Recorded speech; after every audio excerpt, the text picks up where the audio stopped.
Tips natin po ngayon, paano hahaba ang buhay, ang mga basic healthy tips lang. Actually, sa 12 tips na to, sigurado mapapahaba natin buhay nyo, higher chance, di ba? Para hindi maaga magkakasakit. Number 1, ano ba pinakamahalagang tip dito? 1 out of 12 to. Number 1, kailangan talaga po itigil ang paninigarilyo.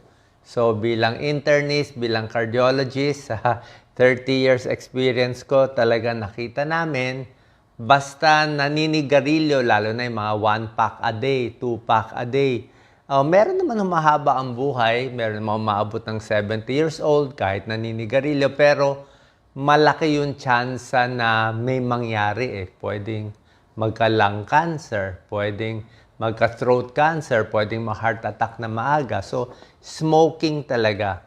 Actually, may pag-aaral yung mga naninigarilyo na babawasan ng 4 years sa kanilang life expectancy.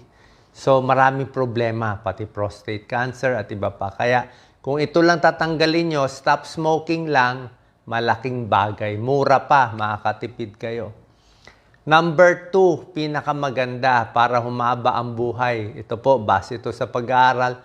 Kailangan makontrol ang blood pressure mo. Dapat maging normal yan. Dapat 120 o 130/80 yan. Dapat din makontrol ang blood sugar mo. Dapat wala pang 100 o kung hindi kaya normal 100, kahit konting taas lang. Dapat hindi aabot ng mga 120 milligrams per DL. So, pag na-control ang blood pressure, na-control ang blood sugar, pwede sa diet, pwede rin sa gamot, either one, mas mapapahaba ang buhay ng 9 years.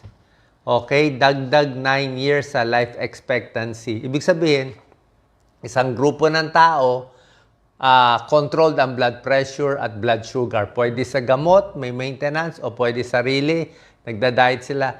Kumpara sa isang grupo na mataas ang BP, mataas ang blood sugar, mas mahaba ng 9 years ang inaabot ng buhay dito.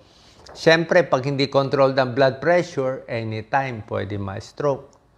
Pag hindi controlled ang blood sugar, ganun din. Pwede ma-heart attack, pwede ma-kidney failure. Kung kailangan nyo uminom ng maintenance medicine, tuloy nyo lang po. Kailangan po yun kung di na talaga makontrol. Pero kung gusto nyo natural ways, bawas asin, okay, huwag magpapataba, bawas sa mga junk foods, fast foods. Alam nyo na naman sobrang tamis na iinumin, sobrang maalat, yung paborito nating mga kababayan natin, lahat ng luto natin maalat Mahilig sa restaurant, kumain sa labas, sigurado maalat, kaya sa bahay na lang. So, yan ang number 2. Control blood pressure, blood sugar. Yung cholesterol, mahalaga din, pero mas mahalaga itong dalawa. Ito talaga yung pinaka-kinokontrol. Number 3, para mas humaba ang buhay, umabot ng senior at mas mahaba pa, dapat healthy eating. Okay? Dito sa healthy eating, pwede tayo mag-focus sa may tinatawag na rainbow eating Ano yung rainbow eating? Ang rainbow eating, ginawa ng Diyos, mas maraming makulay sa pagkain mo, mas maganda. Ganyan ginawa ng Diyos yung, rainbow? Red. Yung mga red na pagkain. Red, orange, yellow, Roy G. Biv, di ba? Red, orange, yellow, blue, indigo, violet. Red, ano yung mga red? Kamatis, red. Apple, red, yan. Very healthy yan. Orange colored, ano ba? Mga orange, citrus fruits, di ba? Vitamin C. Orange color, ano pa? Carrots, di ba? Sobra healthy carrots, anti-cancer. Kalabasa, di ba? Kamote, medyo orange na rin, di ba? Yellow, ano ba yellow? Mga healthy na yellow foods. Mga patatas, yellow, pero hindi. Corn, pwede rin pa konti-konti. Basta mas makulay, mas maganda. Green, syempre, green leafy vegetables. Mas green, malunggay, very green. Yan, di ba? Kangkong, very green. Spinach, very green yan. Yan, mga magaganda, mga talbos. Di ba? Blue, ano yung mga blue? Talong. Talong is blue color, di ba? Okra, green din. Ampalaya, green, favorite ko. So, mas makulay, mas maganda yan. Okay? Lalo na yung kamatis. Very healthy yan. So, mga healthy eating, sa prutas, sa akin, mga ilang prutas lang kainin mo, okay ka na eh. Mansanas, saging, tsaka mga citrus, mga dalandan, kalamansi, pwede na yan, pongkam. Basta meron kang dalandan, orange, vitamin C, tapos may saging ka, may mansanas ka, medyo solve ka na dito. Medyo okay na yan, plus 3 years na yan. So, healthy eating, importante, number 3. Bago tayo pumunta sa number 4, meron pala isang tip na maganda. Kung ang magulang mo pala ay magulang o lolo-lola ay lampas 80 years old. Okay? Lalo na kung lampas 90 sila. So kung meron kayong lolo-lola na lampas 80, lampas 90, magandang panalo yun sa'yo. Madadagdagan din ang buhay mo. Kasi nga, nasa dugo eh. Nasa genes eh. Di ba? Hindi ka ba nagtataka? Bakit may mga pamilya ang aga-aga, 50 years old, nagkaka-cancer? O ba't may ibang pamilya at 80 years old, nagkaka-liver cancer? So, nasa lahi. Ba't yung magulang, ang taas ng cholesterol, yung bata, meron din. Ibig sabihin, namamana mo eh. Kasama yon genetic. Eh. So anyway, counted din yan sa haba ng buhay. Number 4 tip out of 12, siyempre, simple lang to ha. Mga mura at simple, uminom ng maraming tubig. Diba, yan ang turo ko sa inyo. At least 8 baso hanggang 10 basong pwedeng tubig or fluids. Kung ayaw nyo ng puro tubig, pwede konting tsaa. O konting kape kung gusto nyo, konti. Pero mas maganda tubig para hindi nakakataba. Okay? Para saan ang tubig? Ang dami. Para hindi magka-kidney stones, hindi magka-kidney failure, hindi magka-dialysis. 'Di ba? Para gumanda yung sa bituka. 'Di ba? Maraming tubig, pwede rin sa balat 'yan, pwede rin sa puso, lahat 'yan maganda. Number 5, ito ang bago natin ngayon. Number 5, pampahaba ng buhay. Kailangan maayos ang mental health natin ngayon. Ito yung bago sa makabagong panahon. Kasi pag hindi maayos ang mental health, hindi makahandle ng stress, nakita nyo, kahit sa social media lang, ang daming napuputol ang buhay dahil dito. Okay? Dahil sa social media, paano ba itong maayos itong mental health natin? Lagi tayong na-stress pag nagbabrowse tayo. Ito lang po. Number 5, handle stress is huwag ikumpara ang sarili sa iba. Don't compare yourself to others. Pwede mo silipin yung gawa ng iba. Pwede mo ma-appreciate. Ay, magaling siya. Marami siyang pera. Pero, oo nga, marami siyang pera. Pero pwede mo naman sabihin, hindi naman pera mahalaga sa lahat. Eh. Di ba? Huwag mo ikumpara yung sarili mo sa pinapakita nila sa post nila. Kung may nakita kang kaibigan mo o classmate mo, maganda pamilya ko no, mayaman ko no, nasa abroad ko no, ang daming gamit. Yun yung pinapakita niya na panlabas niya eh. Diba? Iba naman yung panlabas niya eh. Diba? Hindi natin alam kung ano panloob niya. Malay mo, nag-chicks yung asawa. Diba? Hindi mo alam yung panloob eh. Diba? Huwag mo ikumpara yung panloob mo na malungkot ka doon sa panlabas nila. Hayaan mo, kung sabihin mo, gano'ng kaganda. Siyempre, show yun eh. Diba? Yung iba, hindi naman nag-show. So, huwag mo i-compare kasi nga, may stress ka lang. Okay? Pwede mo lang tingnan sarili mo. Ito lang, happy na ako dito. Kung mayaman yung ibang tao, swerte yung ibang tao, okay yun. Kung yung anak niya, first honor lagi, magaling, okay yun. Masunurin, okay yun, di ba? Hayaan na natin sila. Kasi pag kinompare mo sarili mo, dyan papasok ang nervyos, lungkot. Kung merong mga Facebook page o mga account na pag nakita mo, naiinis ka, di wag mo muna puntahan. Okay? Kasi mental health ngayon, delikado. Oras na masira mental health mo, tuloy-tuloy na yan. Abuse, stress, magkakasakit, umikli ang buhay. Yan ang kalaban natin ngayon. Pero mo, may mga tao super healthy, ha? O, super healthy, pero pag nasira mental health, bagsak agad, eh. Diba? Kasi utak, napakahalaga. Kaya dapat steady lang, stable lang. Number 6, ito, pampahaba ng buhay. Akin lang to itong mga number 6. Avoid risky behavior. Kasama to sa mental health. Kasi nga, pag depressed ka, pag inis ka, mayroon malungkot ka sa buhay, parang walang saysay, puro traffic, 'di ba? Wala kang mapuntahan. Gagawa ka ng risky behavior. Hahanap ka ng adrenaline. Baka mag-racing ka, o mag-wild ka, o baka mag-video ka ng mga kung ano-anong mga risky na delikado, na medyo illegal, 'di ba? So, lahat 'ng mga reckless behavior, delikado. Okay? Reckless, wala, yung mga seatbelt, helmet, hindi ka maingat sa sarili mo, hindi ka na nag-iisip, basta go lang ng go. Kasi nga, inis ako So, delikado, risky behavior. Okay? So, konting ingat. Dapat maingat. Wala naman masama. Pampahaba ng buhay, conscientious. Maingat. Huwag lalabas sa gabi, baka may magnanakaw, kung pupunta sa ibang lugar, mag-ingat. Bahay mo maayos, huwag reckless. Huwag yung tapon-tapon ng gamit, tulog, bahala na bukas kung ano mangyari. Delikado po. Okay? Number 7, syempre pampahaba ng buhay. Dapat may konting lakad-lakad everyday, regular exercise. Okay? Hindi ko naman sinasabi na mag-gym kayo araw-araw. Mahal mag-gym Sa akin, kahit simpleng lakad lang Pero yung style ko kasi, hindi ko inahabol yung 10,000 steps Kung may araw nakaka 8,000, 9,000 steps ako, hingal na ako. Pero pwede po sa senior. Sa senior, kahit 3,000 steps, pwede na 3,000 to 4,000 steps sa senior, pwede na. Tapos daanin mo ng konting weights, di ba? Kasi paalang gumagana Konti sa kamay, light weights, konting push-up, yung wall push-up lang, konting mga stretch, di ba? Konting crunch kung gusto mo. Yung mga light exercise, dapat konti-konti. Yan ang sikreto sa exercise Kung mag-exercise kayo, huwag yung pupunta sa gym biglaan. Hindi po maganda yon. Dapat gagawin nyo konti.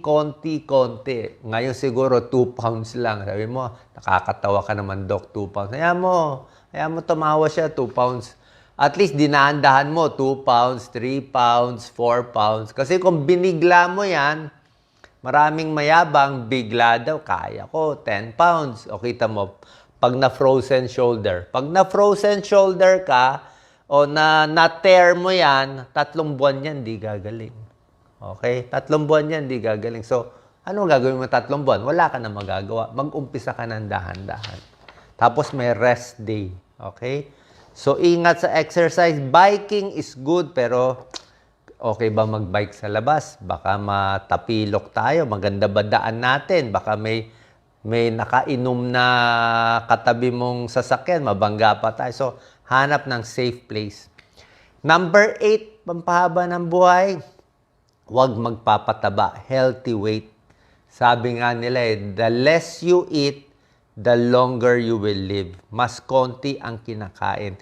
Yung mga taong humahaba ang buhay, halos lahat sila payat. Okay? Wala pa ata ako nakitang 100 years old na 200 pounds na mataba. Basta overweight kasi, unang-una, hirap na arthritis na yan. Siguradong sakit sa puso na yan. Siguradong may diabetes na yan. So, paano abot na 100 years old pag hindi healthy weight? Pero pag mapayat, konti lang ang pagod ng katawan. Number 9, nako, maraming mga galit sa akin. Gusto nyo pa mahaba buhay, sigurado. Sundin nyo na lang. Number 9, bawas alak o tigil alak. Okay? Ang dami ko nakikita pag naglalakad ako sa mga barangay, di ba? Dami ng tagay. 2:00 pa lang ng hapon, inuman na, tagay na, tanggal na yung baro, labas na yung tiyan. Di ba? Parang maraming problema sa alak. Sa pag-aaral, -3 years yun. Bakit? Sa buhay. Bakit? Tataba ka. Mataas ang calories ng alak. Number 1, pag alak, mapapaaway ka, accidents, suntukan, di ba? Pag alak, gamitin mo pampatulog, rumurupok yung ugat sa ulo, higher stroke risk. Bukod pa, alam naman natin, sira ang atay, liver cirrhosis, liver cancer. pati yung utak, yung mga nerve cells nasisira, mas ulyanin, mas mahina memory, mas Alzheimer's, mas dementia pag nasobrahan ng alak. Kaya nga pag nalasing, yun na nga eh. Diba? Kaya kung gusto mo, konting-konti, kung kaya mo i-control, pero otherwise, hindi mo kailangan eh. Number 10, ito gusto nyo, pampahaba ng buhay. Ito, invento ko rin. Number 10 is, do not overwork yourself. Pahig ka ba dito? Huwag masyadong magpagod. Huwag masyadong magpaka-stress sa trabaho. Hindi ko sinabi maging tamad, di ba? Maganda rin naman talaga magsipag, magkayod, di ba? Mag-overtime para kumita ng pera, di ba? Yan ang tinuturo, di ba? Mag-double job ka, mag-triple job ka. Huwag ka na matulog sa gabi, magtrabaho ka pa rin. Kaya lang, parang baka hindi worth it eh. Makakuha ka ng dagdag pera, magkasakit ka, mas malaki pag gastos mo. Diba? Na kumita ka ng 50,000 more a month, nagkasakit ka, isang heart attack, baka 1 million na ang gastos niyan eh. So, wag din i-overwork ang sarili mo. Easy lang. Okay? Ito yung Japanese style, di ba? Konti-konti, dahan-dahan, yung habits unti-unti. Kung yun lang ang kaya ng kita mo, kung kaya mo lang kumita ng let's say 16,000 a month, yun lang ang kaya, di tipid na lang. Diba? Tipid na lang. Kasi nga, kung pipilitin mo mag 30,000 a month, magkakasakit ka naman, di ka matutulog. Worth it ba yun? Diba? Kasi bukod sa overworking, kailangan mo may tulog. Hindi pwede ang katawan walang tulog, walang pahinga. Kasi nga, mental health yan eh. Okay? Pwede magsipag habang malakas, pero dapat may limit din. Number 11 out of 12, very important. Pampahaba ng buhay, kailangan alam mo ang lahi mo. Okay? Lagi ko to tinuturo sa inyo. Shortcut to. Paano shortcut? Ano lahi mo? Nanay mo, tatay mo, ano sakit nila? Meron ba na heart attack na maaga? Like si Doc Lisa, iniingatan ko dati, lagi. Paano yung nanay ni Doc Lisa? Breast cancer. Age 50 years old. So bata yon, 50, breast cancer, namatay. So isabihin, meron na sa dugo niya na pag namana niya yon at hindi niya namana sa tatay niya, pwede siya magka-breast cancer at age 50. So, dapat ngayon pa lang. So, pag alam mo may history kayo ng breast cancer, maaga pa lang. No smoking, kumain ka ng maraming carrots, 'di ba? Iwas ka na sa karne, uunahan mo na. 'Di ba? Uunahan mo na. Kung may lahi kayo ng heart attack na maaga, uunahan mo na. Dapat mas maingat ka na, mas bata pa. So, cancer history. Sa amin, may lahi kami ng mga liver cancer eh. Sa mga ninuno ko, mga 3, 4 puro liver cancer. Pero, liver cancer nila mga 80s o 90s na. 80 years old to 90. So mga ganon. So, mga 80s na. So, meron pa rin. Kaya iingatan. So, know your family history para makita mo ang future. Parang manguhula tayo. Number 12, syempre, pampahaba ng buhay, kailangan may check-up, di ba? Okay, bukod sa basic check-up sa blood pressure, actually, yung heart rate din, very important, yung tibok eh. Ako nga, medyo bumibilis na nga yung tibok ng puso ko. Pag tumatanda, mas mabilis na ang tibok. Mas mahina na siya eh. So, dapat yung tibok tama-tama lang. 60 to 80 beats per minute. Baka mas matanda, mas hingal. So, regular check-up, pag lalaki, prostate. Di ba? Marami akong video sa prostate. Ingat tayo sa prostate cancer at hirap umihi. Sa babae, iwas tayo sa breast cancer at cervical cancer. Sa matres, mga pap smear, breast check-up. At meron pa importante sa mga regular check-up, mata at tenga, very important. Okay? Huwag tayong magtipid sa mata. Kasi oras na lumabo ang mata mo, hindi mo pina-check up, doon ka matutumba eh. Doon ka matutumba, di ba? So, pag natumba ka, tapos na. Natumba, tumama yung ulo. Di ba? Hindi na po pwede. Babantayan din yung tenga. Importante din naman yung tenga. Kung bingi ka, baka hindi mo marinig yung sasakyan. Pero yung mata, mas mahalaga. Isa pa rin mahalaga, yung vertigo, yung hilo. Kasi kung lagi kang may hilo, marami akong tips sa hilo, pwede ka rin matumba sa umaga. Diba? Hilo. And another thing, most important, yung balanse ng mga senior tumatanda. Malalaman nyo yan. Pag edad nyo 50, 60, parang wala ka ng balance. Yung tuhod mo parang bibigay na lang bigla. So, dapat papalakasin yan, light exercise, yung balance, dapat naka-rubber shoes. Kasi oras na ma-off balance ka, pwede ma-aksidente, di ba? Ang daming mga may edad, nabali ang kamay. Sabihin, ba't nabali? Nahulog, Dok, eh. O, di ba? Ba't tabingin na yan? Bakit parang naging komang na, nahulog, eh. Na-off balance ako, eh, di ba? So, yun ang mga iingatan natin. Ayaw natin accidents. Okay? So, sana nakatulong to. 12 tips para humaba ang buhay na maging safe at hindi biglang magka-problema. 1 to 12, banggitin ko. Number 1, stop smoking. Number 2, blood pressure, blood sugar control. Number 3, rainbow eating, healthy eating. Number 4, maraming tubig, 8 glasses in a day. Number 5, mental health. Ha? Ingatan ng mental health. Ha? Kung may papasok na masamang isip, kailangan close ka pala sa family and friends. Nakalimutan ko sabihin.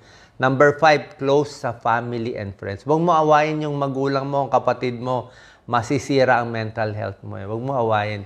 Magpatalo na lang. Better magpatalo, at least medyo speaking terms ka pa with family. Kasi oras na naghiwalay ka sa magulang mo, inaway mo, may damage sa mental health yun, may stress ka. Number 6, iwas sa risky behavior. Number 7, lakad-lakad, exercise. Number 8, huwag magpapataba. Number 9, iwas sa alak kung makakaiwas. Number 10, huwag masyadong overwork. Tama-tama lang ang trabaho. Number 11, tingnan mo ang family history mo. And number 12, magpapakita tayo sa doktor nyo para maayos. Yung mga vitamins and supplements, wala naman talagang kailangan eh. O, kung mahirap siguro isang multivitamin, okay lang. Basta marami ka nainom na tubig, okay na po yun. Sana po nakatulong tong video, share po natin sa ating kababayan. At syempre, magdarasal lagi. Diba? Magdarasal, prayer is good for the mental health. At malay mo, may pampahaba din ng buhay. Sa tamang pagdarasal at malaman yung mission natin sa buhay. Kailangan din may goal eh. Kung may goal ka, mas mahaba din yung buhay. God bless po. Share po natin.